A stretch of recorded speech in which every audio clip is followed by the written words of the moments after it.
a u zvendësua Pjetri i Madh me një tjetër pas udhëtimit në Paris. Njeriu me maskën e hekurt ishte Pjetri i Madh. E mbani mend, ndoshta edhe në për filma, po edhe ke Leonardo DiCaprio atë.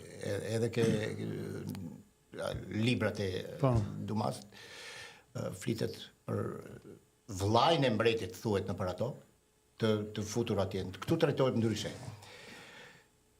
I ekzekutuar nga hebrejt në 1703. Më pas, duke u kthyer në Rusi, ai u imitua nga hebreu Romanov. Nuk i gjeni këto në historinë zyrtare miq.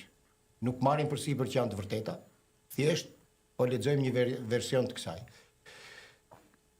Familje kriminale e spionëve të pasur gjerman, të cilët punonin për mbretërit mafjen në Britaninë e Madhe dhe në Francë. Familje kjo që duke vrarë Pjetrin e parë u bë Romanov në Rusi. U deshën më shumë se 200 vjet për të zbuluar se cilët janë Romanovët, por pasi u zbuluan, ata u arrestuan më në fund në 1918. Por, ndoshta do e preki dhe Sula, kemi një konspiracion tjetër që nuk është e vërtet që janë arrestuar. Nuk është e vërtet që janë vrarë. Dhe të është përshkatuar.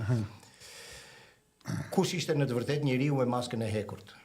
Këshilltari i Pjetrit parë, spiuni gjerman Lefort, ushtarak zvicerian me origjinë skoceze, për një kohë gjatë e ftonte atë për të vizituar Europën, për të parë sa i bukur është vendi. Lefort ishte mes atyre që futën masonerinë në Rusi, në fakt. Pjetri refuzoi për një arsye interesante.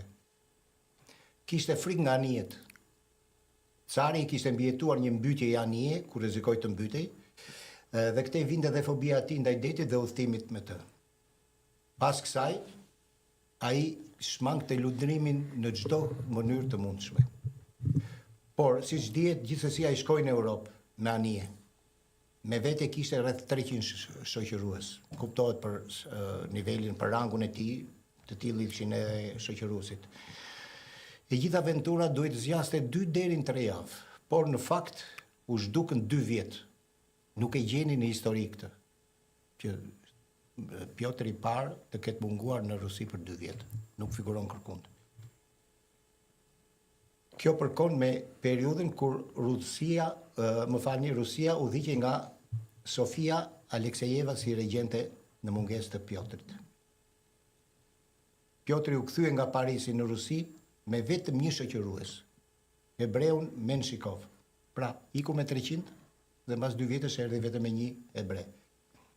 Prapë hebrejt dalin ty. Gjithmonë kur bisedojmë bashkë dalin hebrejt e çuditshëm. Bukur e thua ti atë prapë dorim aty. Prapë thua zyrtarisht hebrejt. Prapë hebrejt. Po nuk flas, nuk them çi futet, hebrejt. Mirë, po. Por mbreti nuk ishte më i njëjti, miq. Pjetri i ri që erdhi, largoi të gjithë njohurit e tij të mbarshëm nga obori mbretëror. Dhe e fsheu gruan e tij në një manastir. Por më tepër, mbreti i ri shfaqet si specialist në çështje detare dhe si mjeshtër i lundrimit. Mos harroni që kishte frikë nga udhëtimet. Kishte frikë nga anijet. Nga i erdhën këto aftësi specifike, nëse do ishte po ai. Në të njëjtën kohë, ai pothuajse nuk flet rusisht, ose flet një rusisht jo të mirë, dhe është rreth 15 cm më i gjatë. Sule më kujton edhe atë rastin e Titos, ndoshta ndonjëherë flasim për klonin që erdhi në vend Titos. Sot do e përmend. Do e përmendesh atë? Direkt. Kjo tregon që me vërtet nuk kemi skenar. Janë Jo, duhet fillojmë këtu që të kuptojmë. Jo, e kisha ke kjo që të mos mendojnë shikuesit që me vërtet është skenar. Po punem. Fati i Pjetrit të vërtet është shumë i trishtuar. Ai është burgosur në Bastille në Francë dhe mban të njëjtën maskë hekuri. I burgosur i numër 644 8900 u ekzekutua në 1703 dhe dinastia e re Romanov filloi pra duke vrarë këtë car. Ka shumë argumente për zvendësimin e Pjetrit të Madh, si pro ashtu edhe kundër. Pra, tham që nga fëmijëria perandori i Arçëm kishte frikë nga uji, sa nuk pranonte të kalonte as përrejt dhe urat rreth rrotull. Papritmas pas vitit 1691 filloi të notonte në mënyrë aktive dhe me kënaqësi do detin në përgjithësi dhe anijet luftarake në veçanti. Për më tepër, Pjetri demonstroi gjallërisht aftësitë luftarake detare, Kapiten Tanievi luftarake I marrin këto aftësi vetëm pas shumë kohësh, përmes përballjes në betejat detare. Pietri çuditërisht pasi ka jetuar në tokë gjithë jetën e tij papritmas ka fituar aftësi detare, që nuk mund mësohen nga librat, lexon edhe mëson. Kjo është dhe mbetet një mister si ka mundësi. Kjo të parë nuk e ka ndërtuar Shën Peterburgun, sikurse thot historia zyrtare. Ka restauruar qytetin e përmbytur nga balta.